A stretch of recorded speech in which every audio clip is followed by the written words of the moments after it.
Thank you very much. Thank you very much for the kind invitation to the marvelous city here and to this meeting. Actually, I'm meanwhile president of the European Board of Surgery, and I will stress out some features also of the U.E.M.S, which I represent here. So the European aspect, the main question is, what is Europe? So it's a discussion about quite a lot of arguments you find listed on the left side, and I think we should add another argument, which is the opinion of Mr. Putin, but don't report on this. Well, I think Europe is the place where we all live and where we work. And you see, there's light not only in the cities, but also in other parts, like it is here in Egypt or here in the Lebanon, but also in this region here. But now it becomes a political discussion what Europe really is. The European community started in 1957 with a handful of states, and at that time, this is not a mistake, this dark blue dot here. This is Algeria. At that time, Algeria was part of France. It was not independent at that time, so at that time, Algeria was part of the European Union. So meanwhile, we are 28 countries with 5 million inhabitants, and I think we share the same position when we say it was the largest peacekeeping project in Europe ever. We have now other candidates for the membership, causing also another important problems. The main principles in the European Union is the freedom of movement, the principle of subsidiarity, and the fact that the European system is regulated on one hand by law and on the other hand by directives. A directive is a legislative act which requires the member states to achieve a certain result without the EU system dictating the means how the countries achieve this result. So it's something like a soft federal law system. And within this European context for the medical things, we have an official advisory body, which is the U.E.M.S. It's the European Union of Medical Specialists, and we have a mandate for giving certain advices to the European Commission. And the main task is also to promote free movement and to harmonize and standardize at the highest level specialist training and medical care. And within surgery, we have the European Board of Surgery, where we not only deal with these levels of medical care and specialist training, but also with examinations and the title, the Fellow of the European Board of Surgery. And we cooperate with scientific societies. So when we started with our work decades ago, and I'm within this group now for 20 years, we started with a harmonization process. So harmonization was at first the task of harmonizing denomination of specialist denominations. This was a nightmare and it never worked.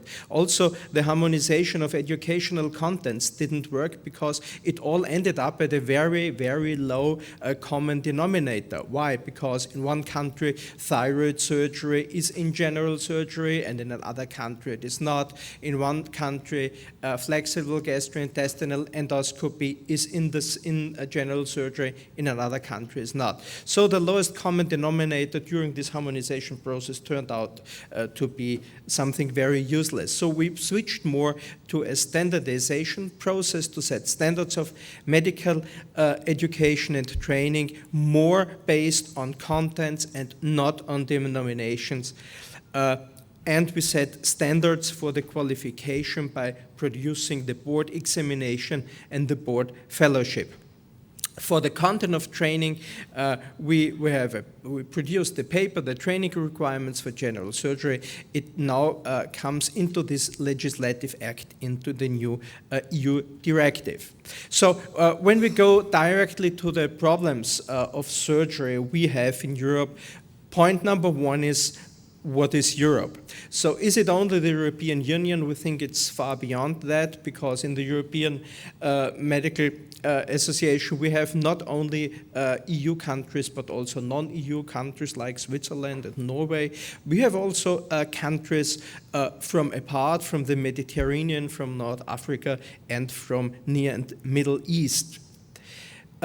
Another problem we have to talk about is federalism and the fact that there is particular interest of many member states. One of the main problems is that we have 25 official languages, and that we have national and regional regulations for medical education, because it's not only a matter of these 28 member states, but also federalism within these countries, all covered by the problem and the principle of subsidiarity.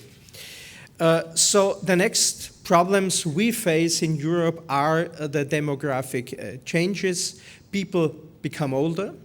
Another issue is that we have regional differences and demands, not only in the US and not only in Canada. We have differences in the population density and also differences in geography. It's a big difference to have a health service in Greece with all the small islands isolated from each other, and another country like Finland with 4 universities and in between only means of transport to bring people to the large centers. So we have very different structures and resources, from the big university hospitals down to the district hospitals. We all have the problem of the reduction of the resources and economic pressure, of course, of a more than inadequate workforce planning in Europe, and we will face in the near future a shortage of physicians due to the foreseeable approach into retirement, and this is a very predictable situation. The restriction in working time by the European Working Time Directive produces a very big problem, because the continuity of medical service is jeopardized due to the frequent shift changes in the medical service. When we talk about migration, we have a somewhat unpredictable migration within Europe due to economic reasons. And on the other hand, we have an increasing inflow of physicians from non-EU countries, from North Africa and from the Near and Middle East. Another issue are the training structures, because in the moment they are still fixed and adhere to denominations and more to time and not to competences. Another issue is that the training parallels the clinical service, and that it's not clearly defined what time is training and what time is service. Another argument is that we have a reduced attractivity of surgery, because now the younger surgeons coming into service, they also take care for their private life, and they are not so addicted to the job that they work 100 and 120 hours per week without putting this into discussion.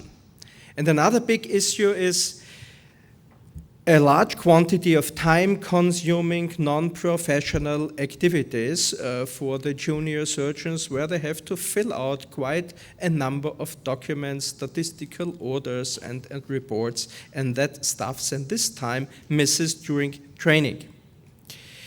So another big issue in Europe is the definition of general surgery. We always mix up surgery and general surgery. In Europe, we face a trend towards subspecialization, and by that, the specialization of general surgery in its structure is jeopardized. But with this specialization, subspecialization issue, people overlook that about 80–85% of all surgery is general surgery. And within this process of specialization, things were taken apart from general surgery, and so the structure of this general surgery content was jeopardized, and in the moment we fear that there might develop not only two but more classes of surgeons with one basic common trunk general surgeon who does what is left over by the specialists and subspecialists. But these general surgeons, they have to do the jobs in the district hospitals. And the subspecialists for the left and for the right little toe, they work in the big centers. So this is a big issue now. Meanwhile, we developed, at the end of the story, a robust qualification process, the U.E.M.S board examination, and what we aim to is to have this examination legalized in Europe and also shift not to only an endpoint examination, but to a more stepwise in-training assessment of the candidates. It's not enough time to go through this process. We switched for training also to a modular concept, drawing back from denomination, switching more to competences, but as it is Europe and as there are so many different things to pay attention to, we have to consider the national peculiarities of contents and also the variable durations of training, the national structures and all that stuff. And by that we allow some freedom in individual structuring of these catalogs. These are the modular qualifications on the left side as we have it now in the European Board of Surgery, and in the future we plan to make an emergency on-call surgery module to give even the specialists from the big clinics the chance to have a qualification as somewhat a general surgeon, because when they move from a big university as a chairman to a district hospital, they have to show a qualification that they are able to treat not only the vascular grafts in the order, but also the basic stuff in surgery. So for us, the issue is in the modular concept in Europe to switch more to contents, to competences, and to qualification. And by that, we address on one hand politics and the politicians. There should be some amendment of the working time directive, but in the right direction, not in the wrong direction, as it looks like now. A workforce plan should be established. There must be sufficient funding of training. Simulation and training centers have to be enhanced. The U.E.M.S documents for the training standards and also for the qualification process should be legalized. This is the issue for the politicians, and the others for us in the profession is to have scheduled training programs, to have the training based on contents and not on denominations and time, with structures, logbook, also e-logbooks, to propagate the qualification of our board fellowship, to define clearly what is the time in training and what is the time in clinical service, and to shift and eliminate the non-professional activities. And these are the 10 steps that are the basis for the future discussion. All the arguments have been already mentioned in the minutes before. Thank you very much for your attention.